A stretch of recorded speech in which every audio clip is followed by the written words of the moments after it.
but it's part and parcel of a rivalry between two great powers over the Indo-Pacific.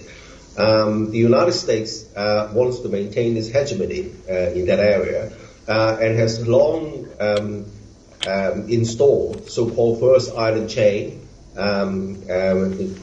involving Okinawa, and also the second island chain involving Guam, together with a lot of American military assets dotted around the doorsteps of China. Of course, it's served maintaining American military dominance in the area, but it's also countering China's claims over Taiwan and various other places. If you look at the South China Sea, if the United States allow China to be totally dominant, then the American would perceive it's being edged out of Asia-Pacific, and they regard that would run the risk of it being turned into a Chinese lake.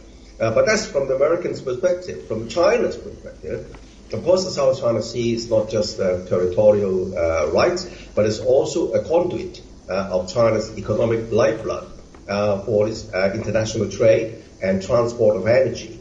And then in the South China Sea, as I said, the American has installed this first island chain, second island chain, but there are choke points as well under Americans' military dominance, including the Malacca Strait in Singapore, through which a great deal of international trade passes through, and also even oil and gas from the Middle East outside the port of Hormuz, outside Iran. These are things beyond China's control. So from China's national security perspective, China needs to maintain credible military defense in that area.